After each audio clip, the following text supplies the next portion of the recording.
Hey guys எல்லோரும் எப்படி இருக்கீங்க?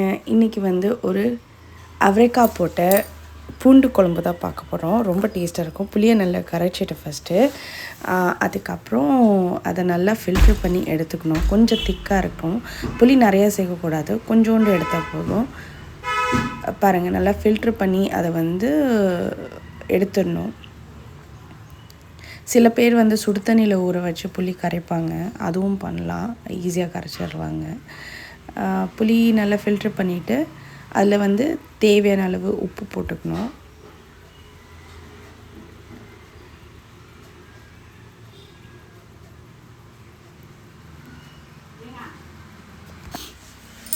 புளி வந்து கரைக்கிறதுல வந்து கன்சிஸ்டன்சின்னு ஒன்று இருக்குது, அதை மட்டும் பார்த்து கொஞ்சம் திக்காக பண்ணுற மாதிரி பார்த்துக்கணும்.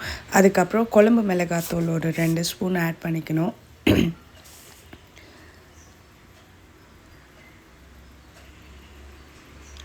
ஆட் பண்ணிவிட்டு வேணும்னா பூண்டை லேசாக இடித்து கூட போட்டுக்கலாம், நிறைய இல்லை, ஒரு 3-4. அதுக்கப்புறம் மிளகு எடுத்துட்டு நல்லா அம்மியில் போட்டு பவுட்ரு பண்ணிக்கணும். இது மாதிரி பண்ணாக்கா டேஸ்ட் ரொம்ப நல்லாயிருக்கும்.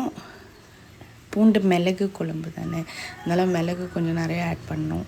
மிளகு வந்து உடம்புக்கு ரொம்ப நல்லது, எவ்வளோ முடியுமோ அவ்வளோ சேர்த்துக்கணும். பூண்டும் சரி மிளகும் சரி ரொம்ப ஹெல்த் பெனிஃபிட்ஸ் நிறையா இருக்குது. மிளகு வந்து நல்லா அரைச்சிட்டு அதை பவுட்ரு பண்ணிவிட்டு அது கூட 2 பூண்டையும் சேர்த்துட்டு போட்டுடணும். இந்த இது புளி கரைச்சோல்ல அதில் போட்டுட்டு நல்லா மிக்ஸ் பண்ணி விட்டுடணும். இதுதான் நம்மளோட குழம்போட பேஸ். அதுக்கப்புறம் ஒரு எண்ணெய் சட்டி எடுத்து அதில் ஆயில் போட்டுக்கணும். ஆயில் போட்டதுக்கப்புறம்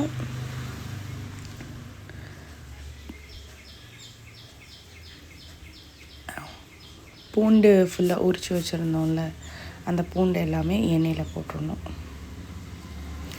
எண்ணெயில் போட்டுட்டு நல்லா வேக வச்சிடணும், கொஞ்சம் ஃப்ரை பண்ணிடணும்.